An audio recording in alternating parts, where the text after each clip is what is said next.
अनामिका 24 वर्ष एक रात की दुल्हन बनी थी। उसे नहीं मालूम था कि सुबह उसके साथ क्या होगा।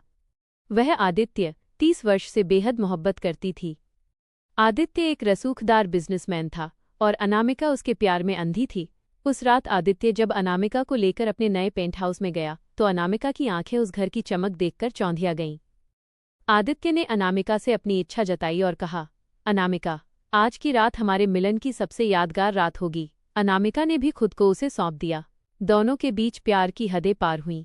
आदित्य ने उसे अपनी बाहों में भरकर पूरी रात उसे प्यार किया। लेकिन जब अगली सुबह अनामिका की आंखें खुलीं तो कमरा वीरान था। आदित्य कहीं नहीं था। टेबल पर एक लिफाफा रखा था जिसमें 2 करोड़ रुपए का चेक और एक लेटर था। लेटर में लिखा था, ये तुम्हारी सेवाओं की कीमत है, दोबारा मिलने की कोशिश मत करना। अनामिका के पैरों तले जमीन खिसक गई और वो चक्कर खाकर वहीं गिर पड़ी। इधर सान्वी 22 वर्ष की जान पर बनी हुई थी। आज ऑफिस के लिए देर हो गई थी और उसका बॉस अभय मेहरा 28 वर्ष बहुत ही सख्त मिजाज का इंसान था। सान्वी जल्दी से बस स्टॉप पर पहुंची। उसकी स्कूटी खराब थी और आज कंपनी की सबसे बड़ी प्रेजेंटेशन थी। वो जैसे ही ऑफिस में दाखिल हुई, उसका सहकर्मी ऋषि उसे डराने लगा। जाओ जाओ, मेहरा सर आज दहाड़ने के लिए तैयार बैठे हैं। सान्वी ने घबराते हुए मीटिंग रूम का दरवाज़ा खोला। अंदर एक खामोशी थी। अभय मेहरा की तीखी नज़रें उसी पर टिकी थीं। मिस सान्वी, क्या आपको वक्त की अहमियत नहीं पता? अभय की आवाज़ में कड़वाहट थी। सान्वी ने दबी आवाज़ में कहा, सॉरी सर, लेकिन मैं अपनी फाइल तैयार लाई हूँ। जब सान्वी ने डिज़ाइन दिखाए तो क्लाइंट्स ने उसकी जमकर तारीफ की। अभय को सान्वी की मेहनत पसंद आई, लेकिन उसने अपनी पुरानी आदत के मुताबिक तारीफ का एक शब्द भी नहीं कहा, बल्कि मीटिंग के बाद उसे केबिन में बुलाकर फिर से डांटा। आपकी वजह से 15 मिनट बर्बाद हुए, इसे मैं आपकी लापरवाही मानूंगा। सान्वी का दिल जल उठा। सर, आप सिर्फ कमियां निकालना जानते हैं, कभी किसी की मेहनत की सराहना नहीं कर सकते। सान्वी ऑफिस में सबकी चहेती थी, सिवाय अभय के। ऑफिस में एक नया लड़का आर्यन आया था जो सान्वी को परेशान करता रहता था। एक दिन आर्यन ने सान्वी की कलाई जोर से पकड़ ली और बदतमीजी करने लगा। सान्वी ने बिना सोचे समझे आर्यन के चेहरे पर एक जोरदार थप्पड़ जड़ दिया। मामला अभय मेहरा के पास पहुंचा। अभय ने सान्वी से कहा, सान्वी, ऑफिस में हाथापाई बर्दाश्त नहीं है, आर्यन से माफी मांगो।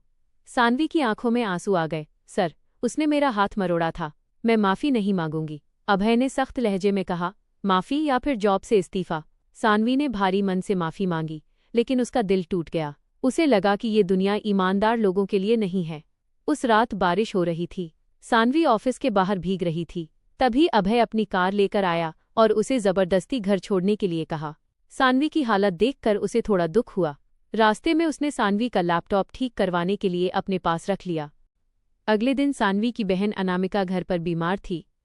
सान्वी ने देखा कि अनामिका के पुराने संदूक से एक चेकबुक और लेटर नीचे गिरा है। उसने जब चेक पढ़ा तो उस पर मेहरा एम्पायर का नाम लिखा था और नीचे ए मेहरा के हस्ताक्षर थे। सान्वी को लगा कि अभय मेहरा ने ही उसकी बहन की जिंदगी बर्बाद की थी। वो अगले दिन ऑफिस पहुंची और अभय के केबिन में चेक और लेटर फेंकते हुए चिल्लाई, आप जैसे अमीर लोग क्या समझते हैं? आप किसी की इज्जत को पैसों से खरीद सकते हैं? मेरी बहन अनामिका की जिंदगी बर्बाद करने वाले आप ही हैं। अभय हैरान रह गया। उसने लेटर देखा और उसकी आंखें नम हो गईं। सान्वी, तुम गलत समझ रही हो, ये साइन मेरे नहीं, मेरे बड़े भाई अभिषेक मेहरा के हैं। 5 साल पहले अभिषेक और अनामिका ने गुपचुप शादी की थी, लेकिन उसी रात हमारे पिता को पता चल गया और उन्होंने अभिषेक को जबरदस्ती विदेश भेज दिया। अभिषेक ने यह चेक अनामिका की मदद के लिए रखा था, लेकिन वह लेटर पिता ने बदल दिया था ताकि अनामिका को लगे कि उसे खरीदा गया है। सान्वी सन्न रह गई। अभय उसे लेकर एक अस्पताल गया। वहां एक कमरे में अभिषेक बेड पर पड़ा था। उस रात जब अभिषेक को पता चला कि पिता ने लेटर बदल दिया है, वो पागलों की तरह अनामिका को ढूंढने निकला, लेकिन उसका एक्सीडेंट हो गया। वो पिछले 4 सालों से कोमा में है। सान्वी और अभय अनामिका को लेकर अस्पताल पहुंचे। अनामिका ने जब अभिषेक को उस हालत में देखा तो वो फूट फूट कर रो पड़ी। उसने उसे माफ कर दिया क्योंकि वो आज भी उससे प्यार करती थी। अभिषेक के पास उसका 4 साल का बेटा आरव भी बैठा था। अनामिका की आवाज़ सुनकर अभिषेक की उंगलियों में हरकत हुई। डॉक्टरों ने कहा कि अब वो जल्दी ठीक हो जाएगा। कुछ महीनों बाद सान्वी और अभय की भी शादी हो गई। अभय जो पहले बहुत खड़ूस था, सान्वी के प्यार में पूरी तरह बदल चुका था।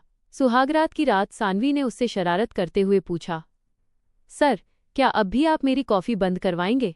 अभय ने उसे अपनी बाहों में खींच लिया और उसके माथे को चूमते हुए कहा, अब तुम इस दिल की बॉस हो और बॉस को कॉफी के साथ साथ उम्र भर का प्यार भी मिलेगा। सानवी मुस्कुरा उठी और दोनों एक नई जिंदगी के सफर पर निकल पड़े। तो दोस्तों, ये थी आज की कहानी आपको कैसी लगी? अगर कहानी पसंद आई हो तो वीडियो को लाइक करें और चैनल को सब्सक्राइब करें। मिलते हैं अगली वीडियो में, तब तक अपना ख्याल रखें।